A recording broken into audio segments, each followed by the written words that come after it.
Welcome back to Bollywood presenting. कहानी की शुरुआत में डेनिस के कुछ लोग आर्किटेक्ट पर होते हैं जो बहुत ही ज़्यादा खतरनाक मिशन पर होते हैं। जहाँ अमेरिका का दावा है कि ग्रीनलैंड को एक झील अलग करती है और वे एक आइलैंड नहीं है, इसलिए ग्रीनलैंड के बाकी हिस्सों पर उसका अधिकार है।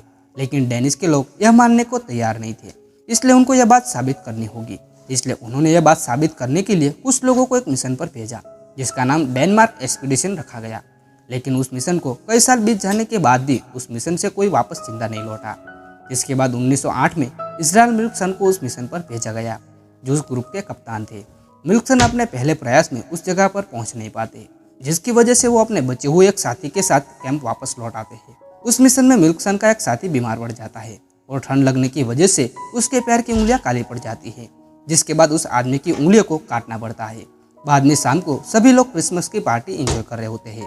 तभी मिल्कसन उन सभी को एक डायरी दिखाते हैं और बताते हैं कि उन्हें यह डायरी हमारे आने से पहले जो एक्सप्लोरर आए थे उनमें से एक मरे हुए डेड बॉडी के पास से मिली थी। जब मिल्कसन को उस डायरी में से एक मैप मिलता है जिस पर कैन की एक लोकेशन होती है। दरअसल कैन एक पत्थरों का ढेर होता है जिसका इस्तेमाल लोग वहाँ पर एविडेंस को रखने के लिए करते हैं।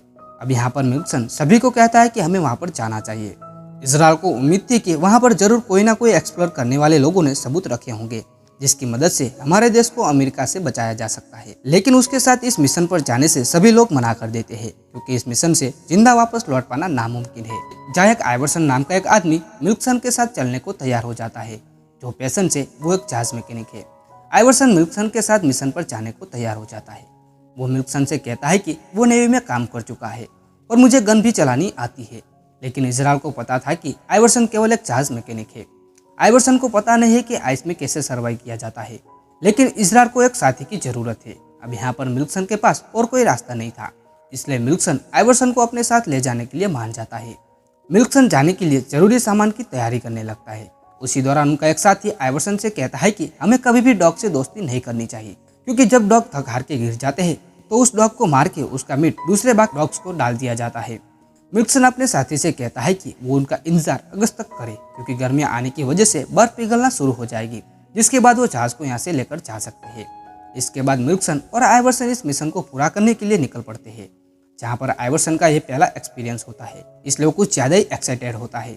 वो दोनों जैसे जैसे आगे बढ़ते जा रहे थे वैसे वैसे उनकी मुश्किलें भी बढ़ती जा रही थी। एक दिन उनके सामने एक बर्फ का पहाड़ आता है। वो उस पहाड़ को बड़ी मुश्किल से पार कर लेते हैं। मिल्कसन और आइवर्सन को इस मिशन पर निकले हुए 26 दिन पूरे हो चुके थे, जहां उस मैप के आधार पर वो आगे बढ़ते जा रहे थे।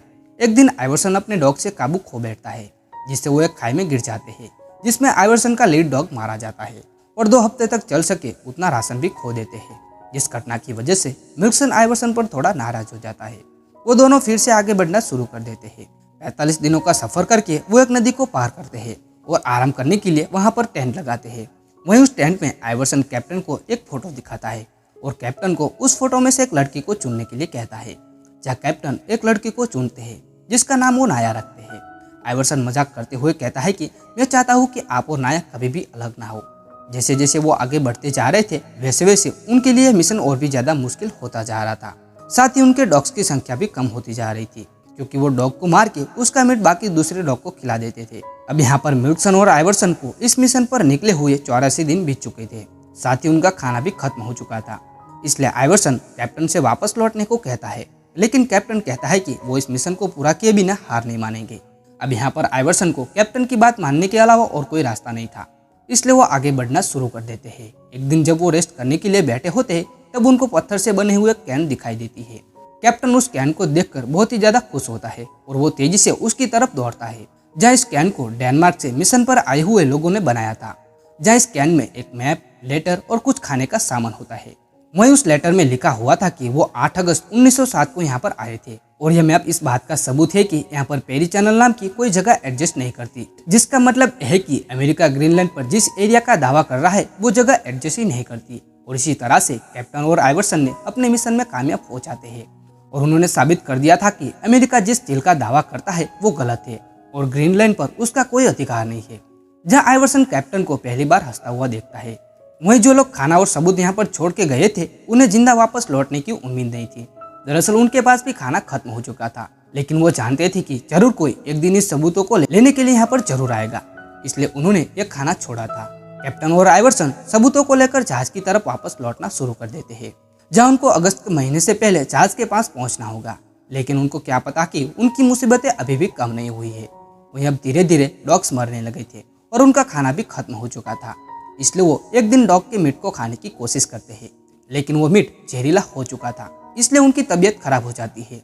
तबीयत खराब होने के बावजूद भी वो अपना सफर जारी रखते हुए वो आगे बढ़ते हैं। जब वो एक जगह पर आराम करने के लिए रुकते हैं, तब आइवर्सन शिकार करने के लिए थोड़ा दूर चला जाता है। तब उसको डॉग्स के भौंकने की आवाज़ आती है। वहां जाकर वो देखता है कि एक विशाल पोलार बियर ने कैप्टन के ऊपर हमला कर दिया है और उसने 2 डॉग्स को भी मार दिया है। आइवर्सन गोली चला के उस पोलार बियर को मार देता है, लेकिन तभी वह जमी हुई बर्फ टूटती है, जिससे कैप्टन और वो पोलार बियर पानी के अंदर गिर जाते हैं। लेकिन आइवर्सन एक रस्सी की मदद से कैप्टन को ऊपर खींच लेता है और उनकी जान को बचा लेता है, और कैप्टन को ठंड से बचाने के लिए उसको कैंप के अंदर ले जाता है, जहाँ फिल्म में हमें दिखाया जाता है कि उनके सभी डॉग्स मारे जा चुके हैं और उन्हें काफ़ी दूर सफ़र भी तय करना है। इसलिए वो गैर जरूरी सामान को जला देते हैं और वे आगे के सफ़र के लिए निकल पड़ते हैं। और उन्हें इस सफ़र को शुरू किए 164 दिन बीत चुके थे। काफ़ी रास्ता पसार करने के बाद वो एक नदी पर रुकते हैं, जहाँ वो पूरी तरह से थक चुके थे, जहाँ कैप्टन को लगता है कि वो वापस नहीं लौट सकेंगे। इसलिए उन सबूतों को छिपा देते हैं, ताकि अगर उनको कुछ भी हो जाता है तो दूसरे लोगों को यह सबूत मिल जाए, जिससे उनकी मेहनत विफल ना हो जाए। जिसके बाद वो उन सबूतों को वहाँ छिपा देते हैं और नदी को क्रॉस करते हुए आगे बढ़ना शुरू कर देते हैं। लेकिन आइवर्सन हिम्मत हार चुका था, लेकिन कैप्टन आइवर्सन को हिम्मत दिलाते हैं कि हम जरूर जहाज तक वापस पहुंच जाएंगे। तभी उनको उनका जहाज दिखाई देता है, जिससे वो दोनों चिल्लाते हुए उनकी तरफ दौड़ते हैं। अब जैसे जैसे उनके पास पहुंचते हैं तो वो देखते हैं कि वो जहाज नहीं बल्कि उसका एक हिस्सा है। तभी उनको एक घर दिखाई देता है, इसलिए वो वहाँ जाते हैं, जहाँ जाकर वो देखते हैं कि सभी लोग जा चुके हैं।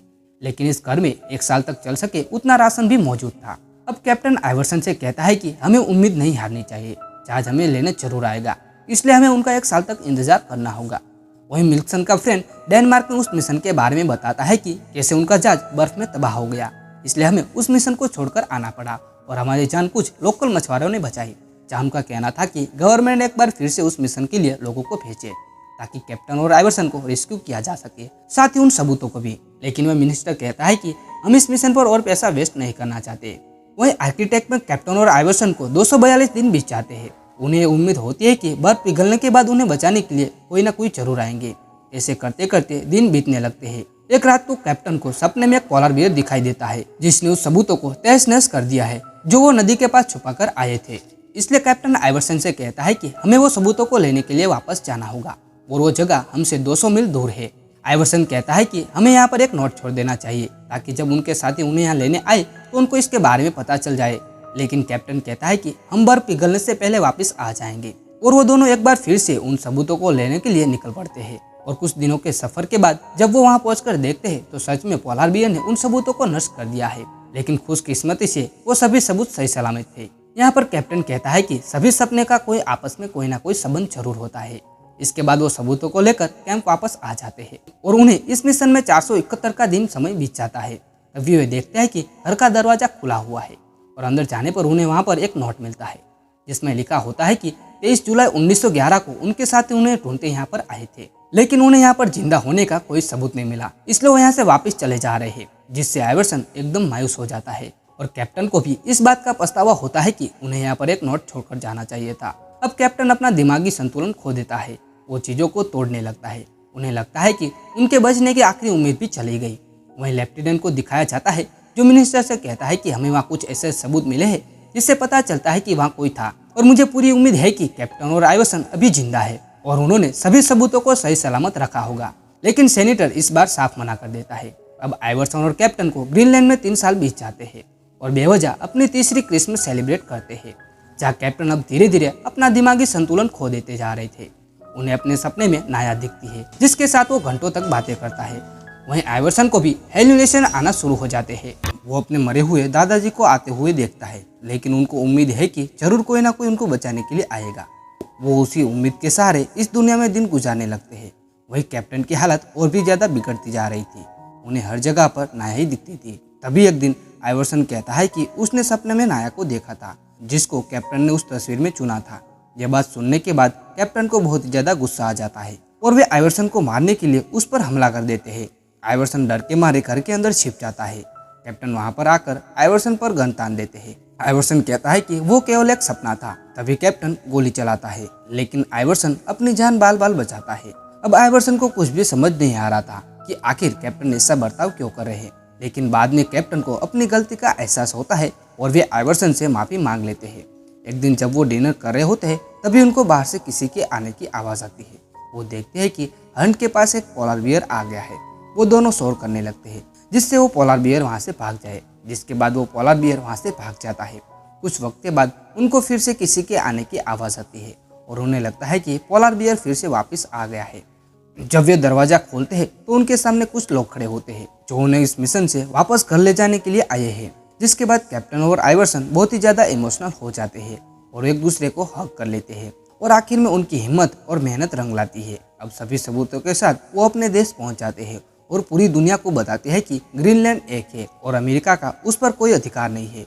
वहां पर पहुंचकर उनका जोरदार स्वागत किया जाता है और पूरे सम्मान के साथ उनको नवाजा भी जाता है। कैप्टन वहाँ एक लेडी से मिलते हैं जो वो अपने सपने में अक्सर देखा करते थे, जिसका नाम नाया है। दरअसल नाया उनकी प्रेमिका है और आइवर्सन को समझ आ जाता है कि आखिर में कैप्टन को उस पर इतना गुस्सा क्यों आया था। और यहाँ पर यह कहानी यहीं खत्म होती है। यह फिल्म सच्ची घटना पर आधारित है, जिसके बाद हमें दिखाया जाता है कि नाया और इजराइल ने 1 साल बाद शादी कर ली। मिल्सन और आइवर्सन एक सच्चे दोस्त बन गए। आइवर्सन इस मिशन के बाद आर्किटेक्ट पर कभी नहीं गया। दोस्तों, ये मूवी आपको कैसी लगी वो हमें कमेंट करके जरूर बताना। अगर वीडियो पसंद आया हो तो लाइक करना ना भूलें और अपने दोस्तों के साथ शेयर करें और हमारे यूट्यूब चैनल को जरूर सब्सक्राइब करें। Thank you for watching.